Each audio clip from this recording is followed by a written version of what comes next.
بسم اللہ الرحمن الرحیم۔ شروع اللہ کے نام سے جو بڑا مہربان نہایت رحم کرنے والا ہے۔ پیارے ناظرین، آج کی ویڈیو میں ہم حضرت ابو ہریرہ رضی اللہ تعالی عنہ کی سیرت مبارکہ پر روشنی ڈالیں گے۔ یقیناً آپ صحابہ رسول صلی اللہ تعالی علیہ وآلہ وسلم میں سے اس چمکتے ستارے کو اچھی طرح جانتے ہوں گے۔ بھلا امت مسلمہ میں وہ کون ہے جو حضرت ابو ہریرہ رضی اللہ تعالی عنہ کو نہیں جانتا؟ کیا امت مسلمہ کا کوئی فرد ایسا بھی ہے جو حضرت ابو ہریرہ رضی اللہ تعالی عنہ سے ناواقف ہو؟ یقیناً کوئی بھی نہیں، بلکہ سب ان سے واقف ہیں۔ لوگ ان کو جاہلیت میں عبد شمس کے نام سے پکارتے تھے۔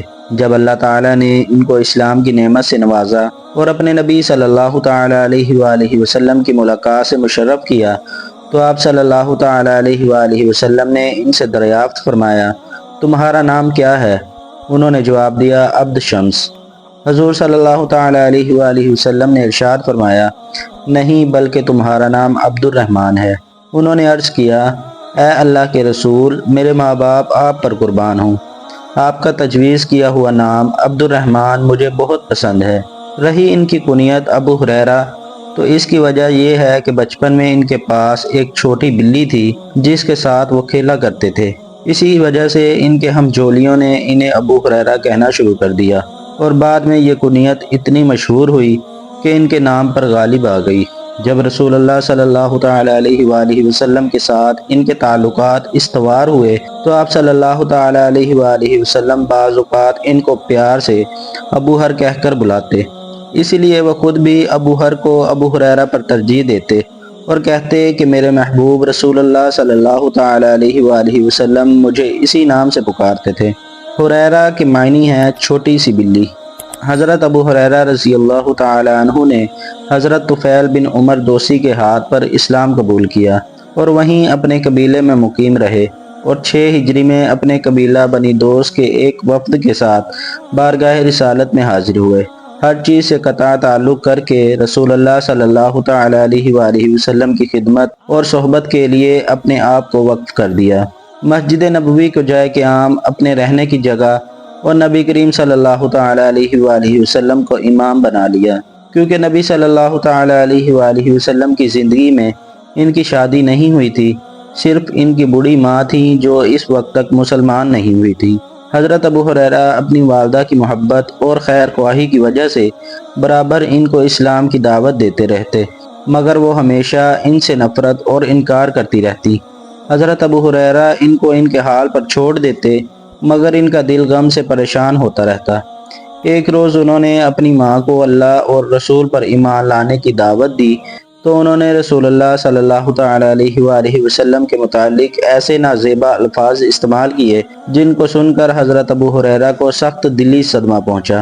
وہ روتے ہوئے آپ صلی اللہ تعالی علیہ وآلہ وسلم کی خدمت میں حاضر ہوئے، اور آپ صلی اللہ تعالی علیہ وآلہ وسلم نے ان کو روتا دیکھ کر دریافت فرمایا، کیا بات ہے ابو ہریرہ، روتے کیوں ہو؟ انہوں نے روتے ہوئے کہا، میں برابر اپنی ماں کو اسلام کی دعوت دیتا رہا، مگر وہ ہمیشہ انکار کرتی رہیں۔ آج بھی جب میں نے انہیں دعوت دی تو انہوں نے مجھے آپ کے بارے میں سخت دل آزار بات کہی۔ اے اللہ کے رسول، اللہ عز و جل سے دعا فرمائیے کہ وہ ابو ہریرہ کی ماں کو اسلام کی طرف مائل کر دے۔ رسول اللہ صلی اللہ تعالی علیہ وآلہ وسلم نے ان کی والدہ ماجدہ کے لیے دعا فرمائی۔ حضرت ابو ہریرہ کہتے ہیں کہ جب میں واپس گھر گیا تو دیکھا کہ والدہ نے دروازہ بند کیا ہوا ہے اور مجھے اندر سے پانی گرنے کی آواز سنائی دی۔ پھر جب والدہ نے کپڑے پہن لیے تو کہا، اب اندر آ جاؤ۔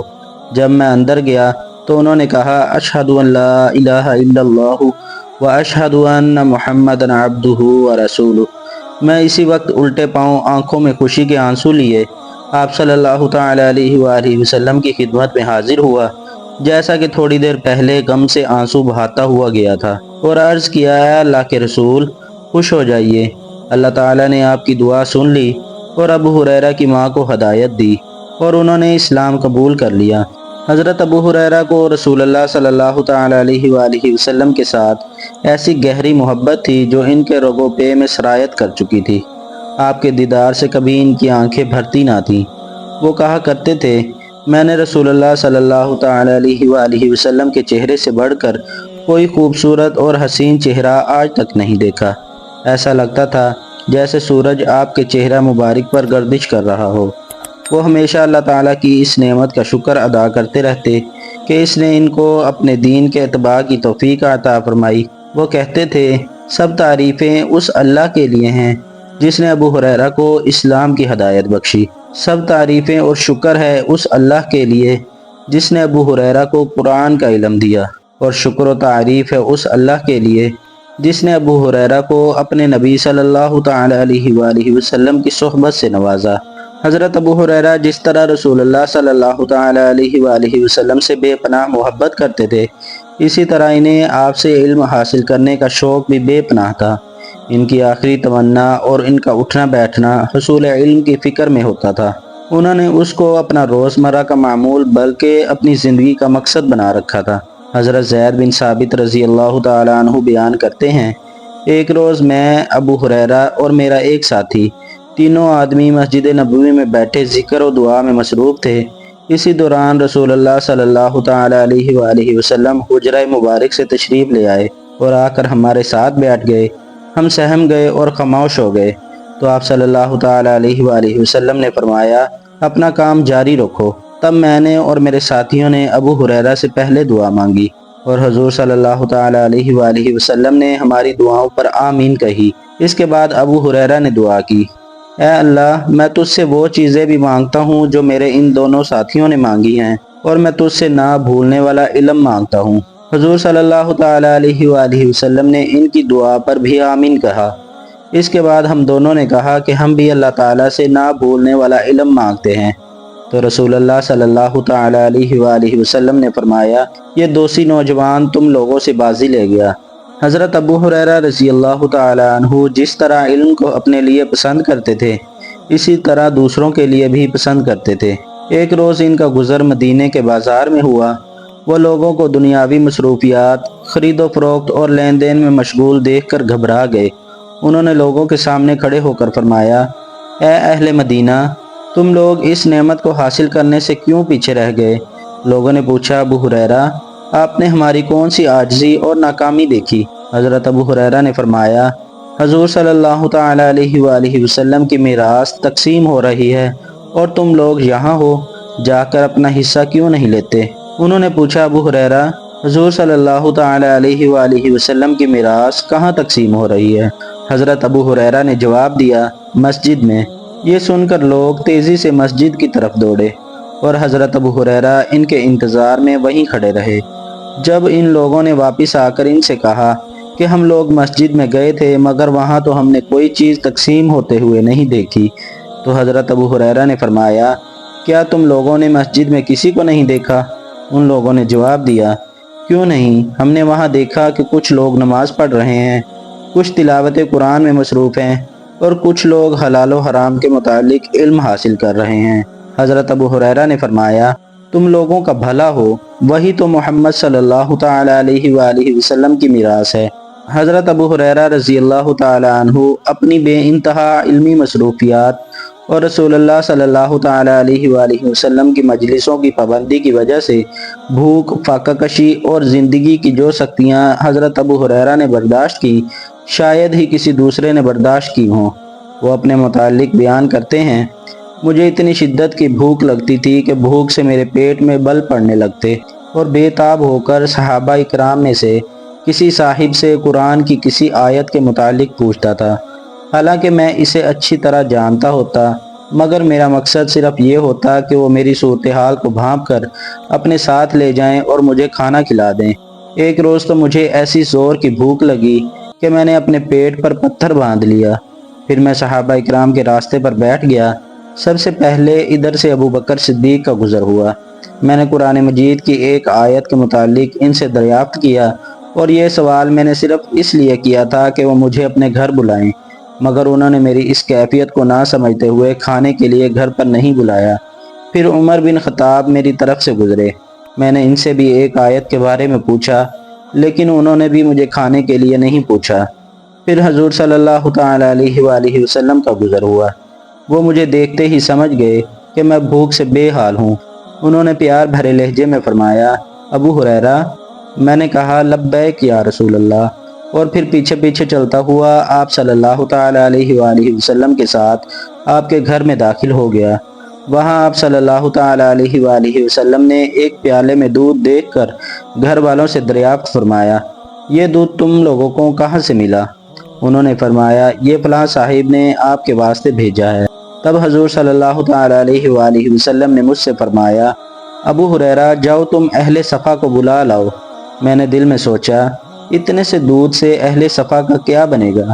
میں چاہتا تھا کہ اس میں سے کچھ پی لوں تاکہ مجھے سہارا مل جائے، پھر ان لوگوں کو بلانے جاؤں۔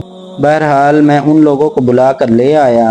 جب وہ سب لوگ رسول اللہ صلی اللہ تعالیٰ علیہ وآلہ وسلم کے پاس بیٹھ گئے تو آپ نے فرمایا، ابو ہریرہ یہ لو اور سب لوگوں کو پلاؤ۔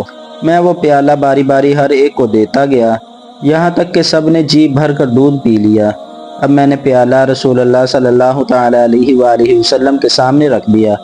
آپ نے مسکراتے ہوئے میری طرف دیکھا اور فرمایا، اب میں اور تم صرف 2 آدمی باقی رہ گئے ہیں۔ میں نے عرض کیا، جی ہاں اللہ کے رسول، آپ نے سچ فرمایا۔ آپ صلی اللہ تعالیٰ علیہ وآلہ وسلم نے فرمایا، پیو۔ میں نے پیا۔ جب اپنے لب پیالے سے ہٹاتا تو آپ صلی اللہ تعالیٰ علیہ وآلہ وسلم فرماتے، اور پیو۔ میں اور پی لیتا۔ آپ برابر اور پیو فرماتے رہے اور میں پیتا رہا، یہاں تک کہ میں پورے طور پر شکم سیر ہو گیا اور عرض کیا، قسم اس ذات کی جس نے آپ کو حق کے ساتھ بھیجا ہے، اب بالکل گنجائش نہیں ہے۔ تب آپ صلی اللہ تعالیٰ علیہ وآلہ وسلم نے پیالہ لے کر باقی بچے ہوئے دودھ کو خود پیا۔ اس واقعے کو گزرے ہوئے ابھی زیادہ مدت نہیں ہوئی تھی کہ مسلمانوں کے لیے رزق کے دروازے کھل گئے، مسلمانوں میں مال و دولت کی فراوانی ہو گئی، اور حضرت ابو ہریرہ کے پاس بھی مال و دولت آیا، جس سے آپ نے اپنا گھر بنایا، گھر کا سامان خریدا اور شادی کی، اور اولاد بھی اللہ تعالیٰ نے عطا فرمائی۔ مگر یہ ساری چیزیں مل کر بھی نہ تو ان کی فطرت اور طبیعت میں ذرا برابر کوئی تغیر پیدا کر سکی، نہ گزرے ہوئے دنوں کی یاد کو ان کے دل سے مٹانے میں کامیاب ہو سکی۔ وہ اکثر یہ بات کہا کرتے تھے، میں نے حالت یتیمی میں پرورش پائی اور مسکینی کی حالت میں ہجرت کی۔ میں صرف پیٹ کی روٹی کے لیے بصرہ بنت غزوان کے یہاں مزدوری کرتا تھا۔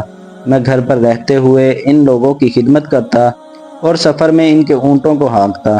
پھر اللہ تعالیٰ نے اسی خاندان کی ایک عورت کے ساتھ میری شادی کرا دی۔ شکر ہے اس اللہ کا جس نے اپنے دین کے ذریعے سارے حالات درست کر دیے اور ابو ہریرہ کو پیشوا بنا دیا۔ حضرت ابو ہریرہ رضی اللہ تعالیٰ عنہ حضرت معاویہ بن ابی سفیان کی طرف سے کئی بار مدینہ منورہ کے والی بنائے گئے، مگر گورنری کا یہ عہدہ بھی ان کی نرم مزاجی اور سادگی میں کوئی تبدیلی نہیں پیدا کر سکا۔ ایک بار اپنی گورنری کے زمانے میں وہ اپنے گھر والوں کے لیے لکڑیوں کا ایک بوجھ پیٹھ پر لادے مدینہ کے بازار سے گزر رہے تھے۔ جب ان کا گزر ثعلبہ بن مالک پر ہوا تو فرمایا، مالک کے بیٹے، گورنر کو جانے کے لیے راستہ دے دو۔ ابن مالک نے کہا، اللہ آپ پر رحم فرمایا، کیا اتنی ساری جگہ آپ کے گزرنے کے واسطے کافی نہیں ہے؟ تو حضرت ابو ہریرہ رضی اللہ تعالیٰ عنہ نے فرمایا، گورنر کے ساتھ اس کی پیٹھ پر لدے ہوئے بوجھ کے لیے بھی راستہ دو۔ حضرت ابو ہریرہ رضی اللہ تعالیٰ عنہ کی شخصیت میں علم اور نرم مزاجی کے ساتھ تقوی اور پرہیزگاری کی وافر مقدار بھی جمع ہو گئی تھی۔ وہ دن کو روزہ رکھتے اور تہائی رات تک عبادت اور ذکر الہی میں مصروف رہتے، پھر اپنی بیوی کو بیدار کرتے جو رات کا دوسرا تہائی حصہ عبادت میں گزارتی، پھر وہ اپنی بیٹی کو جگا دیتی اور وہ رات کے آخری حصے میں قیام کرتی۔ اس طرح ان کے گھر میں عبادت کا سلسلہ رات بھر جاری رہتا۔ ان کے پاس سوڈان کی رہنے والی ایک خادمہ تھی۔ ایک دفعہ ان سے کوئی ایسی نازیبہ حرکت سرزد ہو گئی جس سے ان کو اور گھر والوں کو بڑا رنج ہوا۔ انہوں نے اس کو مارنے کے لیے کوڑا اٹھایا، پھر رک گئے اور کوڑا رکھتے ہوئے اس خادمہ سے فرمایا، اگر قیامت کے دن قصاص کا ڈر نہ ہوتا تو جو اذیت تو نے ہمیں پہنچائی ہے میں تجھے ضرور اس کی سزا دیتا، لیکن میں تجھ کو ایک ایسی ہستی کے ہاتھ فروخت کروں گا جو تیری قیمت مجھے اس روز ادا کرے گی جب میں اس کا سب سے زیادہ ضرورت مند ہوں گا۔ جا تو اللہ کے لیے آزاد ہے۔ ان کی صاحبزادی ان سے کہتی تھیں، ابو جان، میری ہم جولی لڑکیاں مجھے تانا دیتی ہیں، وہ کہتی ہیں تیرا ابا تجھے سونے کے زیورات کیوں نہیں پہناتے؟ تو حضرت ابو ہریرہ جواب دیتے، بیٹی ان سے کہہ دینا میرے والد میرے بارے میں جہنم کے انگاروں سے ڈرتے ہیں۔ حضرت ابو ہریرہ رضی اللہ تعالیٰ عنہ کا اپنی بیٹی کو سونے کے زیورات نہ پہنانا کسی کنجوسی یا مالی طمع کی وجہ سے نہیں تھا، کیونکہ وہ اللہ تعالیٰ کی راہ میں خرچ کرنے میں نہایت سخی اور بڑے کشادہ دل واقع ہوئے تھے۔ ایک دفعہ مروان بن حکم نے ان کے پاس 100 دینار بھجوائے اور دوسرے دن کہلا بھیجا کہ خادم نے غلطی سے وہ رقم آپ کو دے دی، حالانکہ میں نے آپ کے یہاں نہیں کسی دوسرے کے یہاں بھجوائی تھی، اس لیے وہ رقم واپس بھیج دیجیے۔ یہ سن کر وہ سخت نادم ہوئے اور مروان کے یہاں کہلا بھیجا کہ میں نے وہ ساری رقم اللہ کی راہ میں خرچ کر دی، اس میں سے 1 دینار بھی میرے پاس باقی نہیں بچا۔ جب بیت المال سے میرا وظیفہ برآمد ہو تو اس میں سے یہ رقم لے لینا۔ دراصل مروان نے ایسا صرف ان کو آزمانے کے لیے کیا تھا، اور آزمائش کے بعد ان کو سچ مچ کثرت سے خرچ کرنے والا پایا۔ حضرت ابو ہریرہ رضی اللہ تعالیٰ عنہ زندگی بھر اپنی والدہ کے ساتھ حسن سلوک کا معاملہ کرتے رہے۔ جب وہ گھر سے نکلنے کا ارادہ کرتے تو سب سے پہلے ان کے حجرے کے دروازے پر کھڑے ہو کر کہتے، امی جان السلام علیکم ورحمۃ اللہ وبرکاتہ۔ وہ جواب دیتی، میرے بیٹے وعلیکم السلام ورحمۃ اللہ وبرکاتہ۔ پھر وہ کہتے، اللہ آپ پر اسی طرح رحم فرمائے جیسا کہ آپ نے بچپن میں میری پرورش کی۔ تو وہ جواب میں فرماتی، اللہ تعالیٰ تمہارے اوپر بھی اسی طرح رحم فرمائے جیسا کہ تم نے بڑھاپے میں میرے ساتھ حسن سلوک کیا۔ پھر جب حضرت ابو ہریرہ گھر واپس لوٹتے تو پھر یہی انداز اختیار فرماتے۔ حضرت ابو ہریرہ رضی اللہ تعالیٰ عنہ کو اس بات سے بے حد دلچسپی تھی کہ وہ لوگوں کو اپنے والدین کے ساتھ حسن سلوک اور صلہ رحمی کی ترغیب دیا کریں۔ ایک روز انہوں نے 2 آدمیوں کو جاتے ہوئے دیکھا۔ ان میں سے ایک دوسرے سے عمر رسید تھا۔ انہوں نے چھوٹی عمر والے سے پوچھا، یہ آدمی تمہارا کون ہے؟ اس نے جواب دیا، یہ میرے والد ہیں۔ حضرت ابو ہریرہ رضی اللہ تعالیٰ عنہ نے اس کو نصیحت کرتے ہوئے فرمایا، کبھی ان کا نام لے کر نہ بلانا، کبھی ان کے آگے نہ چلنا اور کبھی ان سے پہلے نہ بیٹھنا۔ حضرت ابو ہریرہ رضی اللہ تعالیٰ عنہ جب مرض الموت میں مبتلا ہوئے اور ان کا آخری وقت آ گیا تو رو پڑے۔ جب ان سے رونے کا سبب دریافت کیا گیا تو فرمایا، میں تمہاری اس دنیا پر آنسو نہیں بہا رہا ہوں، بلکہ میں تو روتا اس لیے ہوں کہ سفر لمبا ہے اور زاد راہ بہت تھوڑا ہے۔ میں ایک ایسے راستے کے آخری کنارے پر کھڑا ہوں جو مجھے جنت یا دوزخ میں پہنچانے والا ہے، اور مجھے اس بات کا قطعی کوئی علم نہیں ہے کہ میں ان دونوں میں سے کس میں پہنچوں گا۔ مروان بن حکم عیادت کے لیے آیا تو ان کو تسلی دیتے ہوئے کہا، ابو ہریرہ اللہ تعالیٰ آپ کو شفا دے۔